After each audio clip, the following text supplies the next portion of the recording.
El que tiene mis mandamientos y los guarda es el que me ama, y el que me ama será amado por mi Padre, y yo lo amaré. La eficaz palabra del Señor estará en Gálatas capítulo 5 versículos del 16 al 25.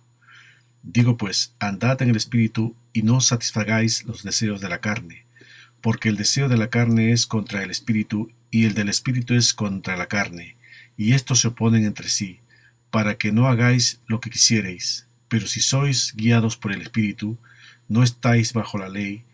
Y manifiestas son las obras de la carne, que son adulterio, fornicación, inmundicia, lascivia, idolatría, hechicerías, enemistades, pleitos, celos, iras, contiendas, disensiones, herejías, envidias, homicidios, borracheras, orgías, y cosas semejantes a estas, acerca de las cuales os amonesto, como ya os lo he dicho antes, que los que practican tales cosas no heredarán el reino de Dios. Mas el fruto del Espíritu es amor, gozo, paz, paciencia, benignidad, bondad, fe, mansedumbre, templanza. Contra tales cosas no hay ley. Pero los que son de Cristo han crucificado la carne con sus pasiones y deseos. Si vivimos por el Espíritu, andemos también por el Espíritu. Cuando aceptamos al Señor Jesucristo como nuestro Salvador, y luego de haber recibido el don del Espíritu Santo y haber nacido de nuevo como hijos e hijas de Dios, y en la medida en que vivamos de acuerdo a los deseos del Espíritu Santo, es decir, mientras obedezcamos la palabra de verdad por la dirección del Espíritu, podremos manifestar en nuestras vidas el fruto del Espíritu Santo. Es decir, cuando llegamos a este tercer nivel de fe, en general podremos obedecer la voz del Espíritu Santo y vivir conforme a la palabra de Dios. Esto marca la etapa en la que el fruto del Espíritu Santo empieza a nacer en su corazón. Por ejemplo, cuando una flor cae de la rama, un pequeño grano o semilla nace en el mismo lugar donde la flor cayó. Espiritualmente hablando, eso significa el primer nivel de fe. A partir de ese primer nivel de fe, usted empezará a despojarse de las obras de la carne y lo continuará haciendo en el segundo nivel de fe, y en la medida en que se despoje de todas las obras de la carne, alcanzará el tercer nivel de fe, empezará finalmente a circuncidar su corazón y así comenzará a manifestar el fruto del Espíritu Santo. Cuando la semilla cae en la tierra, nace un pequeño grano, pero no se puede decir que es una uva. Sin embargo, esa semilla se convertirá después en el fruto de la uva. De la misma forma, en el grado en que deseche todo pecado y toda forma de maldad en su corazón y obedezca la voz del Espíritu Santo, manifestará el fruto del Espíritu Santo. Así, en la medida en que ese grano crezca y tome la forma de uva, se podrá cosechar. Pero no todas las uvas se cosecharán al mismo tiempo, aun siendo de la misma rama o vid. Tal vez su forma exterior sea la misma. No obstante ello, algunas se cosecharán más temprano porque ya estarán maduras, mientras que otras no, porque aún no han alcanzado su madurez. En una oportunidad, Jesús le dijo a su madre en Juan capítulo 2 versículos del 4 al 10. Jesús le dijo: ¿Qué tienes conmigo, mujer? Aún no ha venido mi hora. Su madre dijo a los que servían: Haced todo lo que os dijere, es decir, obedecer al Señor. Y estaban allí 6 tinajas de piedra para agua, conforme al rito de la purificación de los judíos, en cada una de las cuales cabían 2 o 3 cántaros. Jesús les dijo: Llenad estas tinajas de agua, y las llenaron hasta arriba. Entonces les dijo: Sacad ahora y llevadlo al maestresala, y se lo llevaron. Cuando el maestresala probó el agua hecha vino, sin saber él de dónde era, aunque lo sabían los sirvientes que habían sacado el agua, llamó al esposo y le dijo: Todo hombre sirve primero el buen vino, y cuando ya han bebido mucho, entonces el inferior. Mas tú has reservado el buen vino hasta ahora. Ya que estamos hablando por niveles de fe, podríamos decir que el cuarto nivel de fe es comparativamente a un manojo de uvas listas para la cosecha y para ponerlo en el lagar donde se le pisa y se produce el mosto. Es la primera actividad del proceso de la elaboración del vino. Esa es buena ofrenda para el Señor.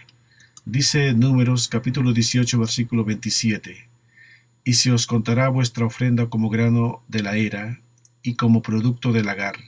Pero es bueno que entremos en las pruebas para ser llenos del Espíritu Santo, y si somos verdaderos hijos de Dios, no hay ningún hombre que nos libre de eso. Dice Segunda de Reyes capítulo 6 versículo 27, y él dijo: Si no te salva Jehová, ¿de dónde te puedo salvar yo? ¿Del granero o del lagar?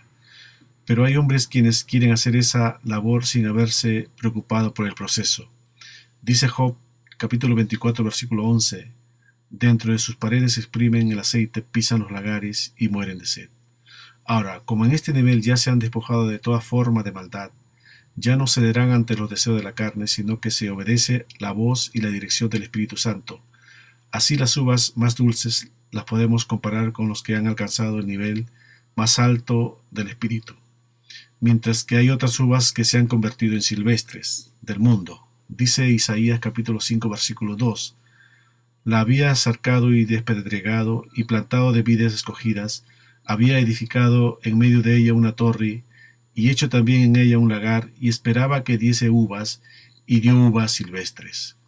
Por eso es muy importante conocer bien el Evangelio y qué es lo que el Señor nos va a pedir cuenta, y sobre todo cómo debemos conocer al Señor. Veamos Mateo capítulo 7 versículos del 21 al 23.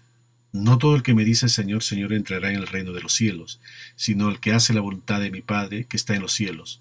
Muchos me dirán en aquel día, Señor, Señor, ¿no profetizamos en tu nombre, y en tu nombre echamos fuera demonios, y en tu nombre hicimos muchos milagros?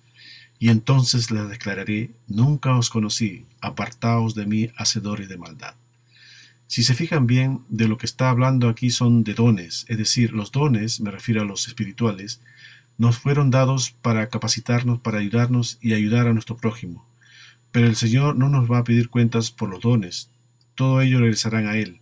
Cuando dice, no profetizamos en tu nombre, ahí está el don de profecía. Echamos fuera demonios, el don de fe y de discernimiento del Espíritu. En tu nombre hicimos muchos milagros, el don de hacer milagros. Dice 1 Corintios capítulo 12 versículos del 7 al 11. Pero a cada uno le es dado la manifestación del Espíritu para provecho, porque a éste es dada por el Espíritu palabra de sabiduría, a otro palabra de ciencia según el mismo Espíritu, a otro fe por el mismo Espíritu, y a otro dones de sanidades por el mismo Espíritu, a otro el hacer milagros, a otro profecía, a otro discernimiento de espíritus, a otro diversos géneros de lenguas, y a otro interpretación de lenguas. Pero todas estas cosas las hace uno y el mismo Espíritu, repartiendo a cada uno en particular como Él quiere.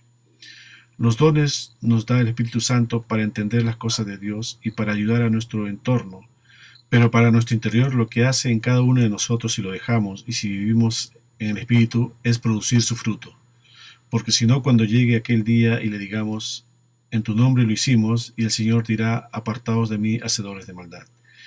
Y no solo le va a decir esto a los que no conocen al Señor, sino también a aquellos que oraron por un enfermo y el enfermo se sanó. O tal vez a algunos que echaron fuera los demonios, se dan cuenta, y si está aquí en la palabra es porque va a pasar. Entonces, ¿cuál es la manera que debemos conocer al Señor? Si va a haber gente que con dones no lo conoció, y no lo conoció porque no eran templo y morada del Espíritu Santo, porque no habitó con Él, porque si habita nosotros lo debemos de conocer. El Espíritu Santo conoce lo que hablamos. Los demonios también saben lo que decimos. Por eso dice las Escrituras que uno se ata con las palabras de su boca, porque los demonios escuchan y ellos están trabajando para hacer lo que usted está diciendo que esté en contraria a la palabra de Dios. Unos dicen, nunca me voy a parar de esta, pues nunca se va a parar, y no solo porque ya lo creyó así, sino también porque los demonios trabajan para que no se vuelva a parar. Pero el Dios Trino sabe lo que nosotros pensamos. El diablo no sabe lo que usted piensa. Se puede imaginar, pero no sabe. ¿Cómo él logra saber? Por tus acciones. Si el enemigo te tira un dardo y te dice, por ejemplo, no saludes a tal hermano, y tú lo haces, entonces va conociendo tu debilidad. Dice Efesios capítulo 6, versículo 16. Sobre todo, tomad el escudo de la fe, con que podáis apagar todos los dardos del fuego del maligno. Dice Salmos capítulo 11, versículo 2. Porque he aquí los malos tienden el arco, disponen sus saetas sobre la cuerda para asaetear en oculto a los rectos de corazón. Muchas veces en cualquier entorno, los del mundo, guiados por Satanás, te pueden decir muchas cosas contra ti, directa o indirectamente. Si estamos en el Espíritu, un par de cosas que le digamos con sabiduría son palabras que ellos no soportarán ni los dejarán dormir, porque lo que nosotros tenemos es mucho más poderoso. Dice 1 de Juan capítulo 4, versículo 4. Hijitos, vosotros sois de Dios y los habéis vencido, porque mayor es el que está en vosotros que el que está en el mundo. Y Dios sabe más de nosotros, inclusive las intenciones de su corazón y del mío. Aunque no lo hayas hecho, si hubo intención, ya el Señor lo sabe. Lo mismo si haces algo con una intención diferente a lo que parece que haces, ya que el Señor lo sabe. Delante de Dios estamos al descubierto. De esa misma manera nosotros debemos de conocer el Espíritu Santo, porque Él vive con nosotros. Si no lo conoce igual, necesitamos pasar más tiempo con el Señor y conocerlo. Dice Mateo capítulo 7 versículos del 15 al 20: Guardaos de los falsos profetas, que vienen a vosotros con vestidos de ovejas, pero por dentro son lobos rapaces. Por sus frutos los conoceréis. ¿Acaso se recogen uvas de los espinos o higos de los abrojos? Así todo buen árbol da buenos frutos, pero el árbol malo da frutos malos. No puede el buen árbol dar malos frutos, ni el árbol malo dar buenos frutos. Todo árbol que no da buen fruto es cortado y echado en el fuego. Así que por sus frutos los conoceréis. Eso quiere decir que sí hay falsos profetas. Ahora, nosotros debemos conocer personalmente al Espíritu Santo. Pero ¿cómo sabe la gente que conocemos al Espíritu Santo? Por nuestros frutos. Porque el asunto no es solo de hablar, sino de hacer. Veamos Juan capítulo 15, versículos del 1 al 4. Yo soy la vid verdadera y mi Padre es el labrador. Todo pámpano que en mí no lleva fruto, lo quitará, y todo aquel que lleva fruto, lo limpiará, para que lleve más fruto. Ya vosotros estáis limpios por la palabra que os he hablado. Permaneced en mí y yo en vosotros, como el pámpano no puede llevar fruto por sí mismo, si no permanece en la vid, así tampoco vosotros si no permanecéis en mí. Lo primero, ¿cómo nosotros empezamos a poder dar fruto? El Señor es un buen viñador o labrador. Él labra la tierra, el corazón, introduce su semilla, da la lluvia temprana y la tardía, y cada cierto tiempo, esperando que esa tierra haya recepcionado bien la semilla, tomado del agua y valiéndose del sol, el Señor viene a nosotros y busca fruto. Si el Señor llega a encontrar un frutito, algo pequeño, el Señor lo que hace es que lo poda. Limpia las ramas que están bloqueando y pueden extenderse y dar más fruto. Muchos pensarán que el Señor los está oprimiendo. No, solo le está podando para que dé más fruto.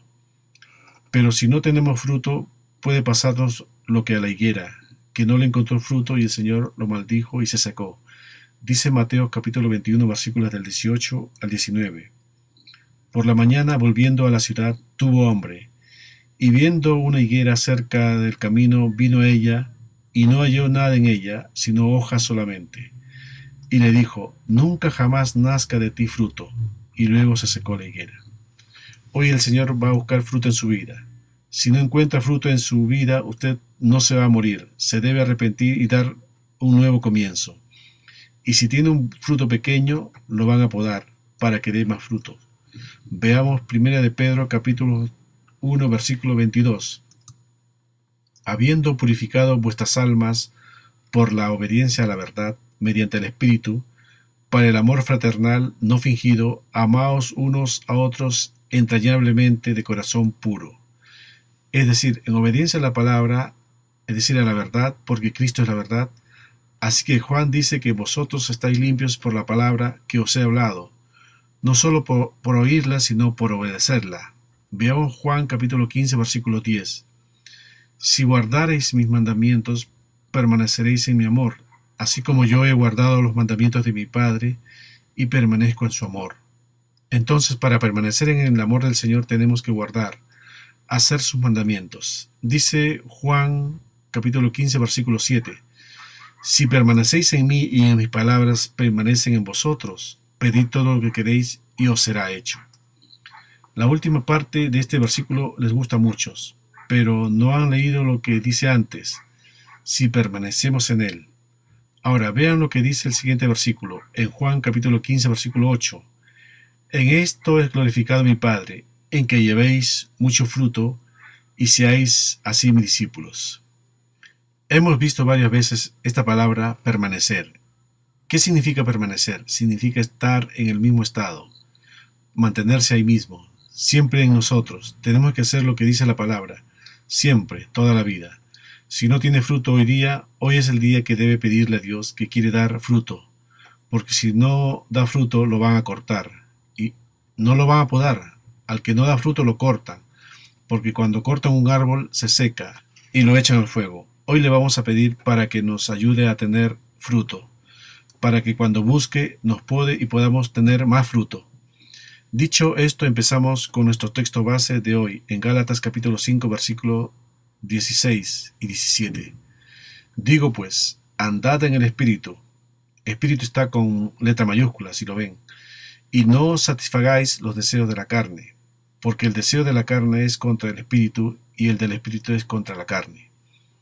Aquí vamos a hacer un paréntesis, porque hay antinomianistas, que en griego quiere decir contra la ley, que son aquellas personas que, como dice el original, están contra la ley. Los que dicen que ya no hay ley, refiriéndose al decálogo, a los mandamientos del Señor. Sin embargo, Pablo exhorta a los Gálatas con la ley, porque estaban judaizando, que en otro mensaje se explicará mejor. Lo que usa Pablo para corregir a los que quieren estar bajo la ley es la ley. Qué curioso, ¿verdad? Es por eso que se entiende que cuando ellos quieren estar bajo la ley, no significa que quieren estar bajo los mandamientos del decálogo, sino bajo lo circunstancial de lo ritual y las tradiciones. Qué cosa más curiosa, cuando alguien manifiesta un deseo en la carne y tropieza, ¿qué hace? Peca. Entonces preguntamos, ¿qué es el pecado? Es transgresión de la ley. Entonces la ley y el espíritu van unidos en esta carta. El pecado es transgresión de la ley, el deseo de la carne es contra el espíritu. Sigamos, y el del espíritu es contra la carne. ¿Qué es lo que te manda el espíritu que no hagas lo que quieres hacer con la carne? ¿Con qué te manda el espíritu que no lo hagas? Con la ley. La ley te dice no codicies, tu carne quiere, pero la ley dice que no, porque el espíritu y la ley van de la mano. Y Pablo está advirtiendo que la ley y los mandamientos son espirituales. Sigue el versículo, y estos se oponen entre sí, para que no hagáis lo que quisierais, pero si sois guiados por el Espíritu, no estáis bajo la ley. ¿A qué ley se refiere? Se refiere a la ley del pecado. Veamos Romanos capítulo 8, versículo 2. Porque la ley del Espíritu de vida en Cristo Jesús me ha librado de la ley del pecado y de la muerte. Continuando con nuestro texto principal en Gálatas capítulo 5, versículo 19. Y manifiestas son las obras de la carne, que son... Pregunto, ¿qué son las obras de la carne? La respuesta es pecado. Sigue diciendo, son adulterio, fornicación, inmundicia, lascivia, idolatría, hechizarías, enemistades, pleitos, celos, iras, contiendas, disensiones, herejías, envidias, homicidios, borracheras, orgías, y cosas semejantes a estas, acerca de las cuales os amonesto, como ya os lo he dicho antes, que los que practican tales cosas no heredarán el reino de Dios. En otras palabras, cuando Pablo habla de las obras de la carne, son las obras que van en contra de los mandamientos de Dios. Entonces, ¿está en este resumen abolida la ley para los cristianos cuando Pablo exhorta que hay judaizantes de que rompen la ley y los exhorta con la ley? No. ¿Está pues la ley abolida? En ninguna manera. La ley sigue vigente entre nosotros como la norma del Espíritu, el conducto de la relación de amor entre la Iglesia, su pueblo, y Dios el soberano. Los que quieren la ley y los mandamientos son la evidencia de un nuevo pacto en la cruz. Este pacto de la gracia circuncida el corazón, escribiendo los mandamientos en nuestra mente y en nuestro corazón, como dice Jeremías capítulo 31, versículo 33. Es como cuando se les ha dado la potencia a los cohetes que traspasan la ley de la gravedad. Para estos vehículos no hay ley de la gravedad. Se los dotó para estar en el espacio. Lo mismo a nosotros, debemos andar en el espíritu, ya no en la carne. Continuamos con nuestro texto base en Gálatas capítulo 5, versículo 22. Mas el fruto del espíritu es amor, gozo, paz, paciencia, benignidad, bondad, fe, mansedumbre, templanza. Contra tales cosas no hay ley. Ahora, ¿cómo el Señor va a perfeccionar esos frutos en nosotros? Por ejemplo, la paciencia. ¿Cómo cree que lo va a hacer? Entonces, la manera como vamos a desarrollar estos frutos que leímos aquí es con el antídoto de lo que es el fruto, con lo opuesto. Por ejemplo, amor. ¿Cuál será el opuesto a amor? Odio. Seguramente habrá alguien por ahí que le ha hecho sentir mal. que le ha hecho un desprecio. ¿Cómo nos va a aprobar Dios? Porque amar al que lo ama es fácil. La Escritura dice en Lucas capítulo 6, versículo 32, porque si amáis a los que os aman, ¿qué mérito tenéis? Porque también los pecadores aman a los que lo aman. ¿Qué mérito tenemos de amar al que nos ama? Es lo normal. Pero amar al que le hizo daño, esa es otra cosa. Ese es el fruto del amor. Cuando alguien le hizo un desprecio, cuando alguien lo golpeó, cuando alguien no está bien con usted, dice la Escritura que usted tiene que demostrar el fruto del amor, porque el fruto del Espíritu es como el carácter de Dios. Así como cuando alguien siempre está enojado, dicen así es su carácter, así también es el fruto del Espíritu, que es el carácter de Dios. Dios tiene todos estos 9 atributos y se resumen todos en uno, en amor, porque Dios es amor. Dios no practica el amor, Él es así. Dice 1 de Juan capítulo 4, versículos del 7 al 8. Amados, amémonos unos a otros, porque el amor es de Dios. Todo aquel que ama es nacido de Dios y conoce a Dios. El que no ama no ha conocido a Dios, porque Dios es amor.